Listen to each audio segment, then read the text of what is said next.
तालिबान का काल बना पंजशीर। तालिबान की आपसी लड़ाई का पंजशीर ने उठाया फायदा। सामरिक प्लान और कूटनीतिक चाल से तालिबान को किया कमजोर। एक के बाद एक 3 हमलों से तालिबान में छाया माता। जी हां, तालिबान ने भले ही अफगानिस्तान पर अपना कब्जा जमा लिया, लेकिन तालिबान की मुश्किलें अब भी कम नहीं हुई।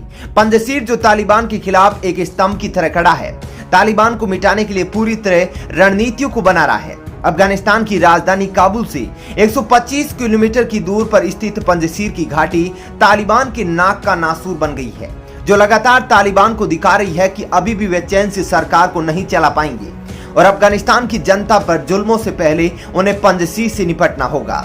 दोस्तों, पंजशीर जिस पर तालिबान ने पाकिस्तान की मदद लेकर कब्जे की कोशिश की, लेकिन उसका बाल भी बांका नहीं कर पाया और आज भी वे वैसा का वैसा अडिग खड़ा है। और अब तो पंजशीर के समर्थन में भारत, रूस, ईरान, सऊदी अरब, तजाकिस्तान जैसे देशों की एंट्री हो गई है, जो तालिबान तो क्या पाकिस्तान के भी हौसलों को पस्त करने का मादा रखते हैं।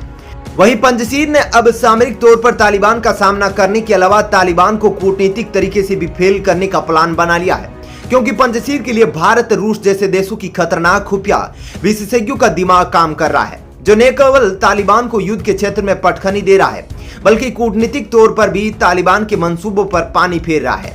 और पंजशीर का यह कूटनीतिक चाल तालिबान पर हावी भी हो गया है।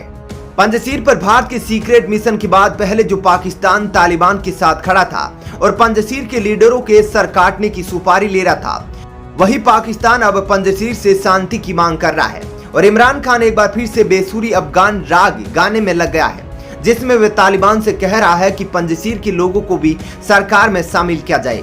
जी हां, पंजशीर की इस खतरनाक चाल का नमूना हम यह भी देख सकते हैं कि आज तालिबान का सबसे बड़ा लीडर मुल्ला ब्रादर तालिबान से अच्छे काम की मांग कर रहा है और तालिबान में एक समावेशी सरकार बनाने के पक्ष में है, जिसमें अल्पसंख्यकों और महिलाओं को भी रखने की बात कर रहा है, ताकि तालिबान को अंतर्राष्ट्रीय स्तर पर मान्यता मिल सके।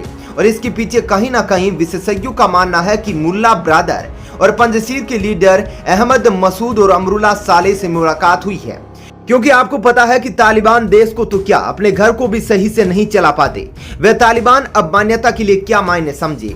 इसलिए मुल्ला ब्रादर और पंजशीर के लीडरों के बीच में मुलाकात हुई है और ऐसी मुलाकात का नतीजा रहा है कि तालिबान के 2 फाड़ हो गए। जब मुल्ला ब्रादर ने पंजशीर की मांगों पर अमल करते हुए मीटिंग में उसका समर्थन किया, तो हक्कानी नेटवर्क उसके विरोध में हो गया और उसको बंधक बना लिया। तो वहीं तालिबान का सुप्रीम लीडर हिब्तुल्लाह अखुंदजादा के भी मरने की खबरें सामने आ रही है। जैसा कि ब्रिटेन की एक मैगजीन ने दावा किया है कि मुल्ला ब्रादर को बंधक बना लिया गया है और हिब्तुल्लाह अखुंदजादा की हत्या हक्कानी नेटवर्क के द्वारा कर दी गई है। जी हां, तालिबान की ताकत को पंजशीर ने अपनी कूटनीतिक चाल से आधा कर दिया है। अब तालिबान के अंदर भयंकर कलह होने लगी है।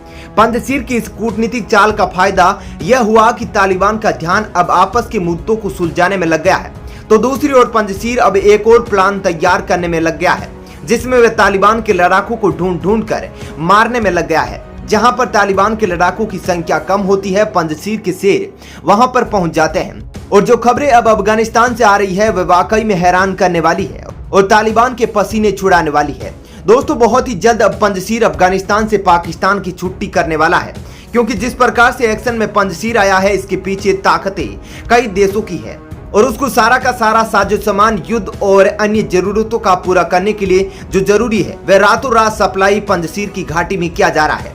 दोस्तों, जो संघर्ष पंजशीर की घाटियों में सीमित था, जिस छद्म युद्ध के कारण पंजशीर आज तक विजयी बना हुआ था, वही युद्ध अब अफगानिस्तान के अंदर जगह जगह पर तालिबान को झेलना पड़ रहा है और लगातार उसके लड़ाके मारे जा रहे हैं। पंजशीर के इस कूटनीतिक और सामरिक प्लान की वजह से तालिबान बहुत ही जल्द घुटनों पर आ जाएगा, क्योंकि तालिबान के पहले ही 2 फाड़ हो चुके हैं और तालिबान अब कमजोर हो गया है। तो वहीं पंजशीर की ताकत दिन रात बढ़ती जा रही है। पंजशीर के समर्थन में लगातार दुनिया की ताकतें साथ आ रही है। उसने तालिबान और पाकिस्तान की नींद हराम कर दी है। दोस्तों, वहीं चीन के अफगानिस्तान के आर्थिक मंसूबे भी फेल हो गए हैं।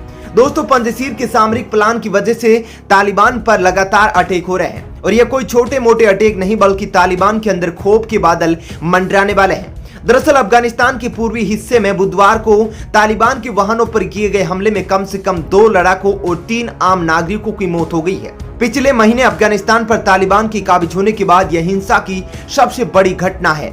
चश्मदीदों ने बताया कि प्रांतीय राजधानी जलालाबाद में एक स्थानीय गैस स्टेशन पर खड़े तालिबान के वाहन पर बंदूकधारियों ने अचानक हमला कर दिया, जिसमें 2 लड़ाकों सहित कई अन्य लोग मारे गए हैं। वहीं पर एक अन्य हमले में वाहन को बम से निशाना बनाने पर एक बच्चे की मौत हो गई है और 2 तालिबानी लड़ाके घायल हो गए, जिनकी हालत नाजुक है। जलालाबाद में भी तालिबान के वाहन पर एक और हमला हुआ, जिसमें एक व्यक्ति घायल हो गया। फिलहाल ये स्पष्ट नहीं हो पाया है। फिलहाल इन हमलों की जिम्मेदारी किसी ने नहीं ली है, लेकिन विशेषज्ञों के अनुसार ये हमले पंजशीर के छद्म युद्ध का हिस्सा है। इससे पहले शनिवार और रविवार को हुए हमले ISIK ने तालिबान को निशाना बनाकर किए थे, फिर बाद में इनकी जिम्मेदारी भी ली थी। ऐसे में दोस्तों, अफगानिस्तान के अंदर जो तालिबान पहले खुद हमला किया करता था, आज वही तालिबान अटैक का शिकार हो रहा है। ऐसे में दोस्तों, आपको क्या लगता है, क्या पंजशीर का प्लान अफगानिस्तान में सफल हो जाएगा? जब तालिबान की कलह का फायदा पंजशीर उठा पाएगा? अपना विचार जरूर बताइएगा। साथ इस वीडियो को लाइक और शेयर जरूर कर दीजिएगा अगर आपको यह जानकारी अच्छी लगी है तो। दोस्तों, एक बात तो बहुत ही आम है कि जब कोई तरक्की करता है तो उसके दुश्मन उसको न चाहने वाले जलते हैं। वे उसकी तरक्की को सह नहीं पाते हैं और कैसे भी करके उसको डुबोने का प्रयास करते हैं। आज भारत के साथ भी वही हाल हो रहा है। भारत जिस तेज गति से दुनिया के अंदर तरक्की कर रहा है और मोदी सरकार के नेतृत्व में देश का नाम गौरवान्वित हो रहा है, उससे कई देशों को मिर्ची लग गई है। मोदी जी ने सत्ता में आने से पहले ही कह दिया था कि यह 56 इंच का सीना है और कोई भी बड़ा फैसला लेने से पहले हिचकिचाता नहीं है। एक और दोस्तों, जहां पर चीन पाकिस्तान लगातार आतंक के बलबूते भारत को कमजोर करने की कोशिश में लगे हैं, तो दूसरी ओर कई ऐसे देश भी हैं जो भारत के साथ तो दिख रहे हैं, लेकिन भारत को आर्थिक तौर पर चोट देने की कोशिश कर रहे हैं। अब देखना यह होगा कि क्या भारत आने वाले टाइम में इस अपमान का बदला लेगा? क्या भारत उनको सबक सिखाएगा? क्या मोदी जी अपने 56 इंच के सीने का ट्रेलर उनको दिखाएंगे? यह तो अब वक्त ही बताएगा। दोस्तों, हाल ही के दिनों में फ्रांस और भारत के बीच में बड़े समझौते की वजह से और भारत के लिए फ्रांस के ऐलान के बाद इस दोस्ती को न चाहने वाले देशों में अब यूके भी शामिल हो गया है। एक और जहां अमेरिका ने ऑस्ट्रेलिया के साथ डील करके फ्रांस को झटका दिया था, तो वहीं उसने भी भारत के साथ अपने बड़े समझौते से अमेरिका और ब्रिटेन के दांत खट्टे कर दिए थे। लेकिन अब इसी गुस्से के अंदर अपने मकसद को पूरा करने के लिए ब्रिटेन ने भारत का अपमान किया है और कहीं ना कहीं ये जो खबर आ रही है, ये ब्रिटेन की पोल खोल रही है कि आखिर क्या ब्रिटेन केवल पैसा कमाने के लिए काम कर रहा है? क्या ब्रिटेन को मानवता से कोई सरोकार नहीं है? यह सवाल भी इस खबर को सुनने के बाद आपके मन में जरूर आएगा। दोस्तों, जैसा कि मैंने आपको बताया कि जो जिनके पास बैठता है वैसा ही आचरण ग्रहण करता है। अमेरिका की यूके से अच्छी बॉन्डिंग है और आज अमेरिका के लक्षण ही ब्रिटेन के अंदर आ रहे हैं, जिसकी वजह से ब्रिटेन ने भारत के साथ बहुत बड़ा धोखा किया है। ऐसे में अब भारत क्या ब्रिटेन यूके से बदला लेगा? क्योंकि भारत की तरक्की से यूरोपियन यूनियन और यूके जैसे देश बहुत ही ज्यादा जलते हैं।